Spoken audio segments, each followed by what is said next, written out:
Welcome aboard your spaceship, future Seeker. Soon you will head to Earth to hunt for scrap, valuable or not. But for now, sit back and get ready to learn everything you need for this exciting adventure of deck building, bidding, resource management and contract fulfillment. In Siclen Valley, you will play as Seekers, ex-couriers for the biggest IT corporation of the old world with orbital headquarters. You got stuck in orbit when Earth fell under a mysterious deadly gas, and now you are the only ones who can descend to the desolate planet in your capsules and bring goods back to the station. Still, you are not exactly running a charity. Your only goal is to earn as many Siclen dollars as you can. You can do it by fulfilling contracts from the station residents, purchasing cards for your deck, and upgrading your player board. First, let's set up your capsule. Choose a Seeker whose look you like and place their player board in front of you. Grab all components in your Seeker's color: a trap token, a gun token, 2 cubes, and a Seeker standee. Place the trap and gun tokens on the spaces with matching symbols on the player board. Place 1 cube on slot 3 of your mask track. The other cube of your Seeker's color will go on the turn order track. Take the base deck of 10 cards marked with your Seeker's symbol, shuffle it, and place it face down to the left of the player board. This will be a draw pile. Draw 5 cards from the draw pile. This is your initial hand. Seems like you received some information about possible resource locations on Earth. Let's see what you've got. Place the game board within reach of all players. Lay out 3 area report cards for rounds 1 to 3 next to the board. Add the round resource tokens, except for the white ones, to the bag and shuffle them. According to the round 1 area report, place resource tokens from the bag on the board. Then add white mouse tokens. Always match the shapes and quantities shown. Arrange the square and hexagonal resource tokens in stacks next to the board. Arrange the remaining white mouse tokens into 3 piles according to their class: Ita, Hast, Psuru, and Xud. Place 3 attack dice on the corresponding spaces on the board. Group the discovery cubes by color into piles of 4 beside the board. Place the Miscard deck face up on the table within reach of all players. Constantly traveling to Earth and back makes your routine pretty crazy. Let's organize it a little bit and determine the turn order for you. For 4 players, randomly assign turn order and place the cubes of your Seeker's colors on the turn order track. Then place your Seeker standees on spaces with the matching numbers on the game board. For 3 players, use the same setup as for 4 players. 1 space of the turn order track will remain empty. The first player then takes the cube of the unchosen Seeker and places it on any space of the right turn order track, blocking that space for the next round. The blocked space won't be available to anyone. The standee of the unchosen Seeker is not used in the game. For 2 players, use the same setup as in a 3-player game, but both players use the unchosen Seeker's cubes to block 2 turn order spaces for the next round. These spaces won't be available to anyone. The standees of the unchosen Seekers are not used in the game. After determining the turn order, each player takes a discovery cube, matching the color of their starting position on the board. Place the cube on any upgrade track on your player board and gain the bonus immediately. Note that players on spaces 3 and 4 of the turn order track will have an additional action point for the first turn. You also can travel without access to market goods and the live contract database. Let's set these up as well. Shuffle the core balancing deck and place it face up to the left of the game board. Draw 2 top cards and place them next to the deck. The 3 visible cards will be available for purchase. Do the same with the craft deck. Separate rank 1 and rank 2 contract cards, then shuffle each deck. Place both decks face down to the right of the game board. According to the area report card for round 1 and the number of players at the table, draw rank 1 and rank 2 contract cards and place them face up. Breathable air is a rare thing on Earth, so all your actions will be measured in breaths. At the beginning of each turn, you will have a certain number of breaths you can spend on playing action cards from your hand. The number of breaths for each turn is determined by your mask level. You cannot spend more breaths than you have according to your mask level plus modifiers. However, you can spend fewer breaths and draw an additional card for each remaining breath at the end of your turn. During the game, players will move around the board wearing out their masks, and their mask levels will decrease. You lose a mask level if you move your Seeker standee to an empty space on the board, including discovery spots, or if a space under your standee becomes empty as a result of an action. When you lose a mask level, move the cube on the mask level track one space to the left. This means that starting from the next turn, you will have fewer available breaths per turn. Remember that your maximum available breaths always match your cube's position on the mask track. Do not move your mask level cube for every breath you spend. You can count your breaths out loud as you spend them if needed. Also note that if you lose a mask level mid-turn, you do not lose breaths immediately. You will apply the reduction next turn. If a player's mask level hits 0, they finish their turn, choose a new spot on the adjacent turn order column, and remove their standee from the game board until the next round. The current round ends for them. Time to set off and learn what to do on the planet full of dangers and goods. Each player starts the round with 5 cards in their hand, even if they have hand limit modifiers. According to the turn order, everyone will play cards from their hand. Each card features a discard action, an inventory action, and a number of breaths required to use either of the two.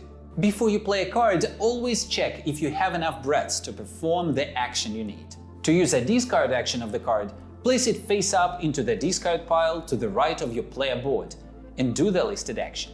To use an inventory action, place the card face up above your player board, filling in one of the 2 initially available inventory slots. Do what the card says immediately, without paying breaths twice, and do not discard it. From now on, the card is locked in your inventory, and you can spend breaths again to use its inventory action throughout the game, once per turn. If your available inventory slots are full and you want to use another inventory action, you must replace one of the cards currently locked in your inventory. To replace, you just spend the breaths for the new card's inventory action.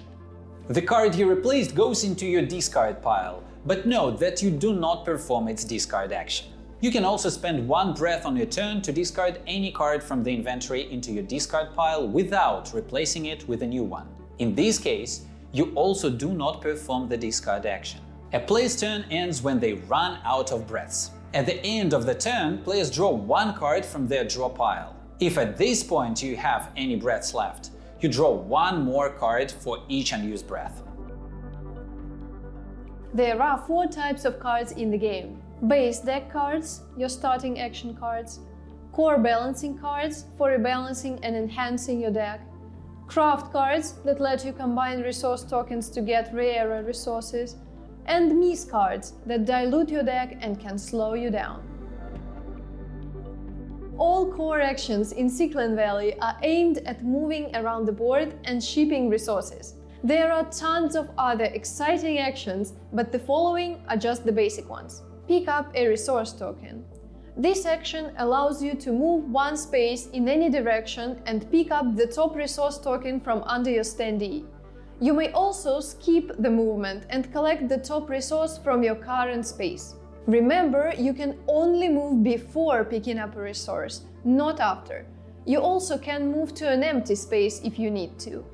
You cannot move through other Seeker standees or pick up a resource token if there is another player's standee on it. Resources you pick up go to your storage. Note that if you have reached your storage limit for resource tokens by default, you can still pick up a new resource, but you must remove one of your existing tokens to stay within the limit. Move without picking up. This action allows you to move your standee 1 space in any direction without picking up the resource token. This action does not trigger moss encounters or traps. You may use it to move around the board when your storage is full or when you want to get to a resource which is located far from you. Remember that if your Seeker standee ends up on an empty space as a result of any of these 2 actions, you lose 1 mask level. Move the cube 1 slot to the left on the mask track. When your mask level reaches 0, you finish the turn and then the round will be over for you. Ship a resource. When you use ship, you decide if you want to ship resources to the market to purchase a card or place a bid on a contract. When you ship to the market, first check how many resource tokens the card costs. Take the required number of tokens from your storage and return them to the bag or the corresponding piles near the game board. Take the card from the market and place it face up on top of your discard pile. You cannot play this card right after purchasing it. After each purchase, immediately refill the market. Note that round 3 adds 1 more rule to purchasing cards from the market. Every time you ship to the market to buy a card, you lose 1 mask level the same way you would when stepping onto an empty space. This rule is included on the area report card for round 3. You can also use ship to place bids to try fulfilling contracts from Siclen Valley residents. Contracts are subdivided into ranks. The higher the rank, the bigger the reward, but gathering the necessary resources gets tougher. To bid, place a resource that matches the contract from your storage on your player-colored circle on the contract. Contracts do not require a specific number of resource tokens, so players can ship any amount to outbid their opponents. If the contract has a lightning symbol next to one of the requirements and you are the first to ship at least 1 marked resource, take the contract card immediately and apply the bonus upgrade. The resource token is returned to the bag or the corresponding pile. The bids on the contracts without the lightning symbol are resolved at the end of the round. Some contracts have a delay icon and might not be resolved immediately. More about contract fulfillment in the end of round section. Station residents don't always order something you can easily find and pick up. Sometimes you have to be crafty to get what they need. There are 3 types of resources in the game. Round resources you can pick up on the board or take from the bag. And square and hexagonal resources you can only get through crafting. To craft a square or hexagonal resource, you need craft cards that you can purchase from the market. When you play a craft card, check which 2 resources are required. To craft a square resource, you combine 2 required round resources of the same color, but with different images. To craft a hexagonal resource, you combine 1 round and 1 square resource, even if their colors don't match. All round resource tokens used for crafting are returned to the bag when exchanged. All other resources go to the dedicated piles next to the game board. Well, maybe the Earth isn't as lifeless as you thought, because you keep coming across settlements of survivors called mosses. They wear masks, just like you, but they live here on Earth, so they are heavily affected by the poisonous gas. The moss types you'll encounter are eaters, husts, psuru, and xud. Eaters are the weakest, just merchants and recruiters. They have nothing to lose, but fighting isn't their strength. Highly trained soldiers, husts, will put up a much better fight. The riskiest encounter of all would be with xud, the war chief, or psuru, the sacred cult priestess. Moss tokens are usually located in the center of the game board. Each moss token is a wild resource. Eater acts as a wild round resource. Hust acts as a wild round or square resource. Psuru and xud act as a wild round, square, or hexagonal resource. Moss tokens can be picked up by players just like any other resources, but first, a moss encounter is triggered. When a player uses pickup to place their second standee on a moss token, the moss attacks with their default damage value, which is marked on the area report cards. The player must respond by rolling 2 white attack dice. If the roll's value matches or exceeds the moss damage value, you take the moss token and add it to your storage. If the roll's value is less than the moss's damage value, you still get the moss token, but you also must draw a number of miss cards equal to how much your roll's value falls short of the moss's damage value. The miss cards go into your discard pile. Remember that mosses occupy space in your storage just like any other resource tokens. During moss encounters, you can use the gun token from your player boards to add an extra purple die to the 2 white attack dice. To do this, flip the gun token gray side up and roll all 3 dice. By default, you can use the gun token only once per round. Sometimes you really want a resource that's far away from you. There are several ways you can reach it, and one of them is to place a trap and hope no one will take the risk of falling into it while you're getting there.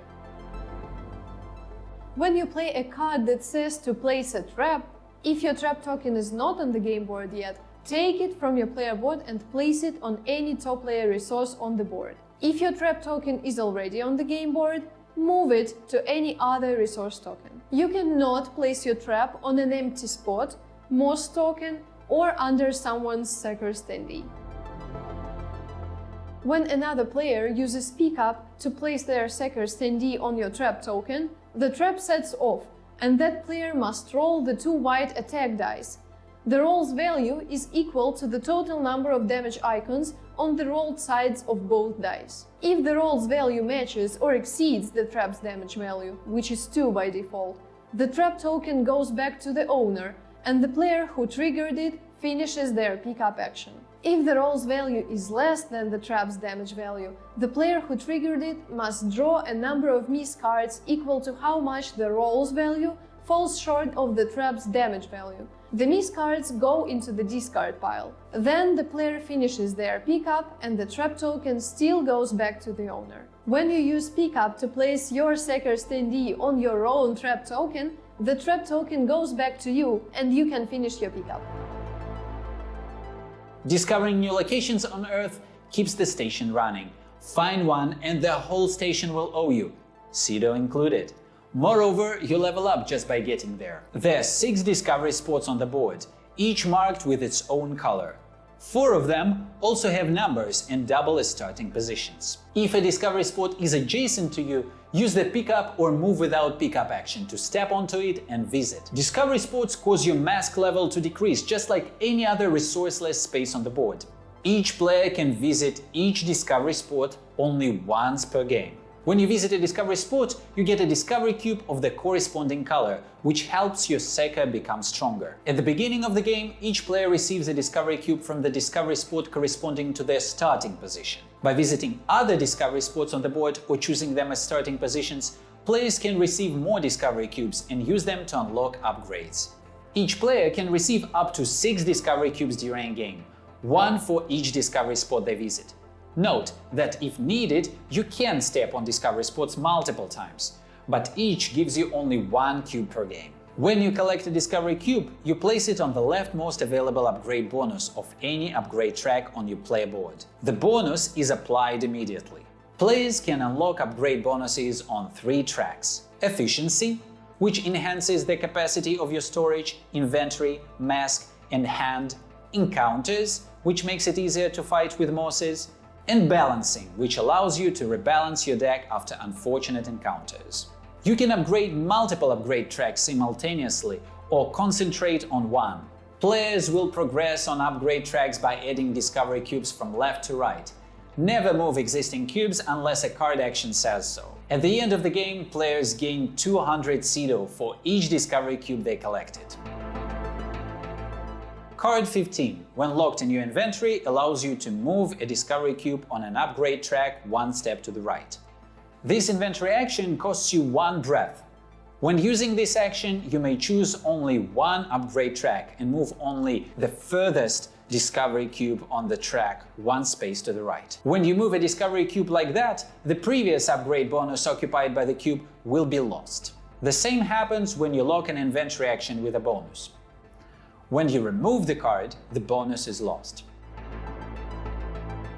Your turn ends when you run out of breaths or choose not to spend more. Check whether your mask level has reached 0. If yes, the round ends for you. Remove your Seeker standee from the board and choose a new starting position on the adjacent turn order track. If not, continue preparing for your next turn. Players are not required to spend all the breaths they have every turn. If you have no breaths left to spend, you draw 1 card from your draw pile and the turn passes to the next player according to the turn order track. If you have 1 or more breaths left but choose not to spend them, you draw 1 card for each remaining breath plus 1 card by default.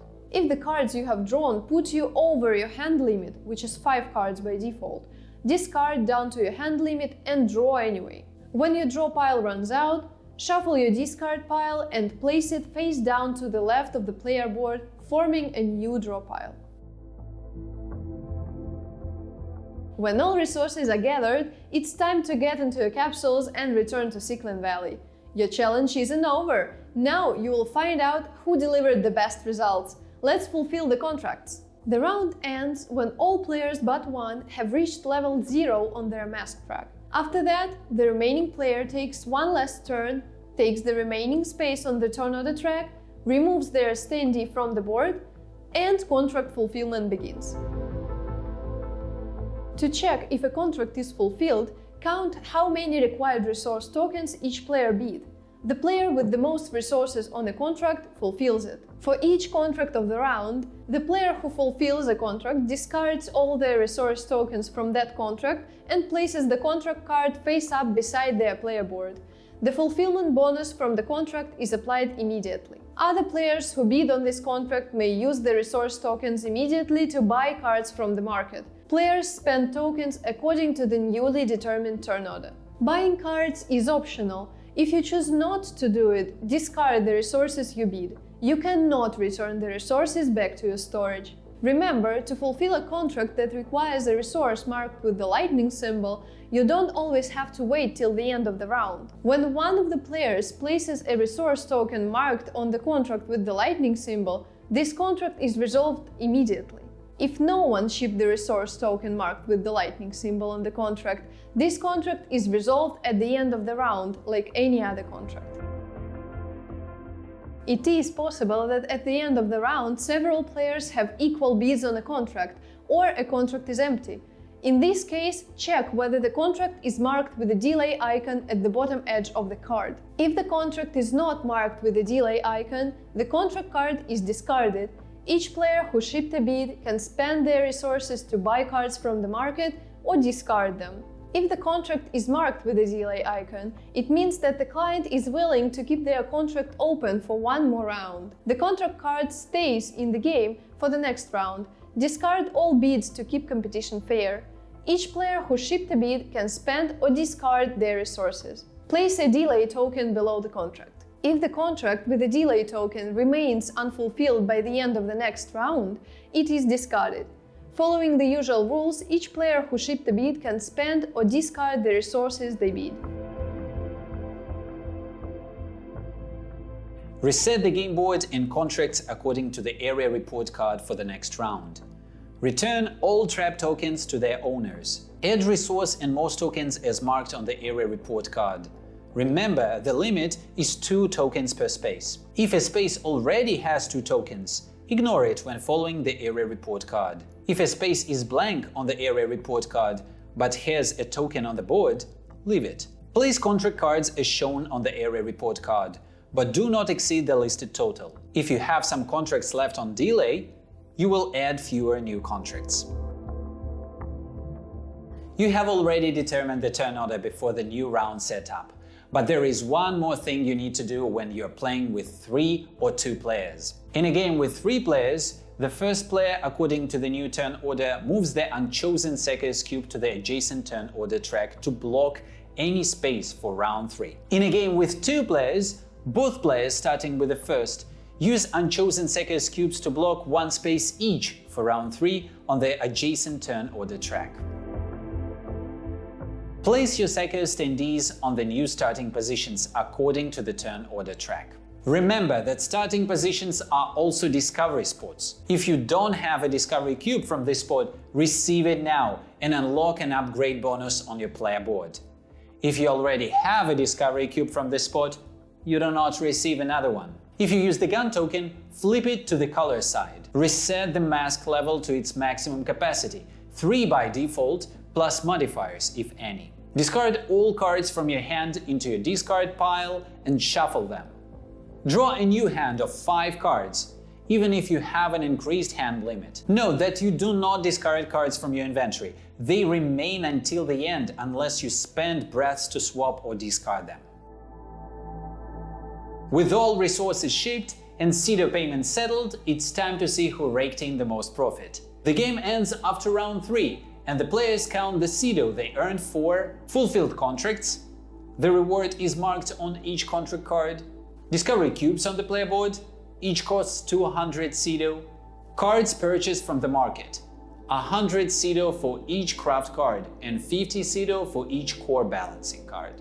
Victory goes to the player with the highest amount of Cedo. If 2 or more players have the same amount, the player with the most fulfilled rank 2 contracts wins. If the tie persists, victory goes to the player with the most cards in the deck.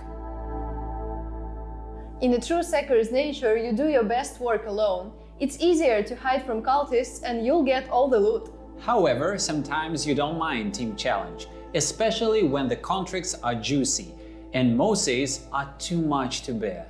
Good thing you always have a choice. The cooperative and solo modes in Siclen Valley follow the same rules and have almost the same setup as the base game.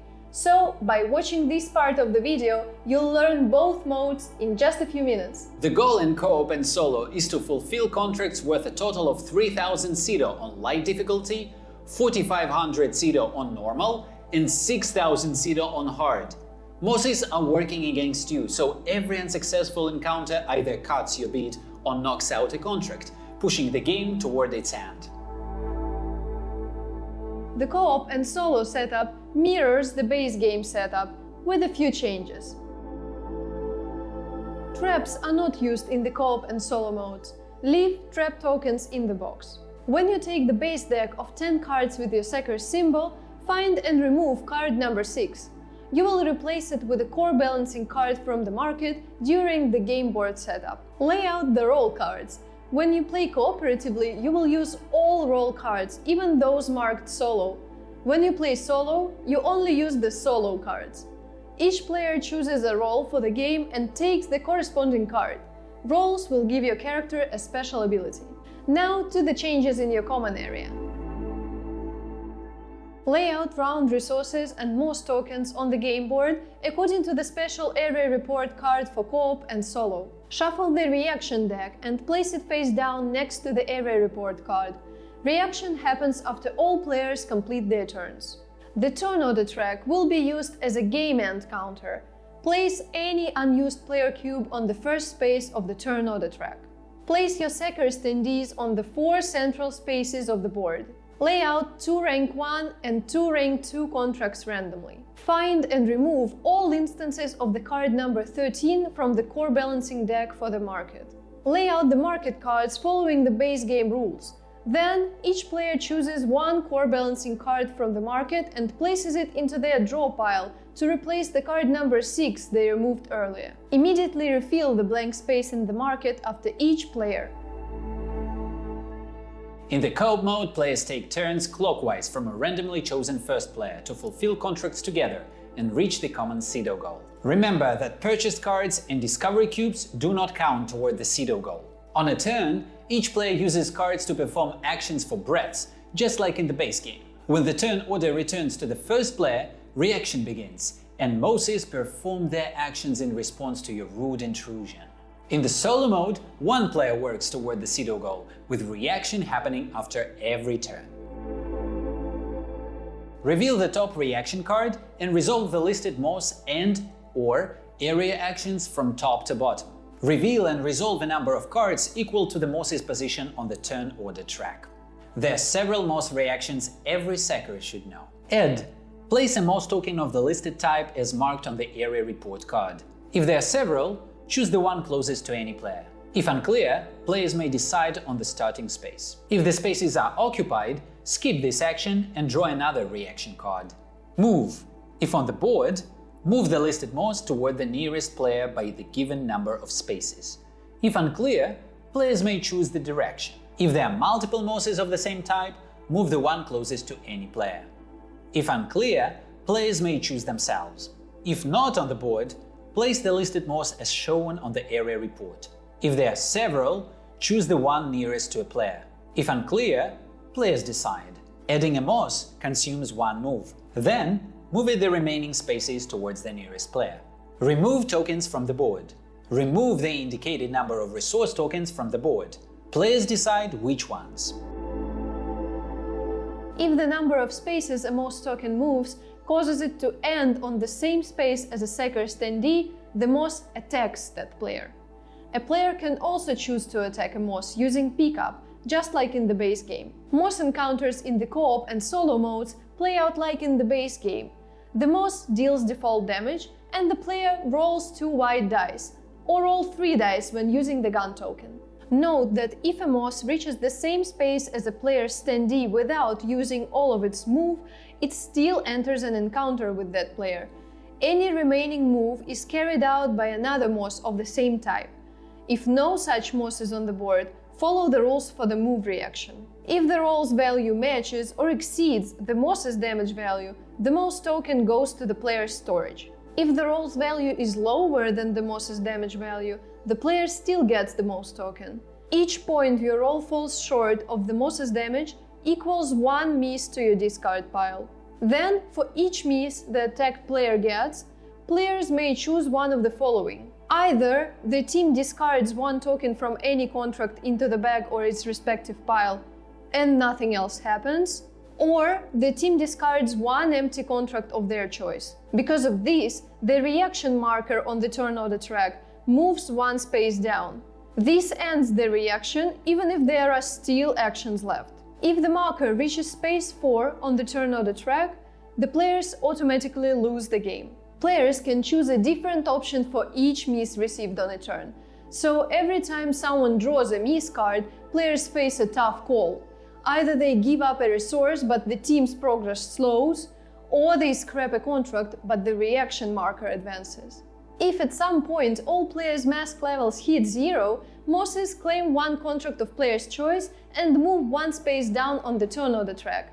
Unless this ends the game, all players reset their mask filters to their base values with any modifiers applied and begin the next round.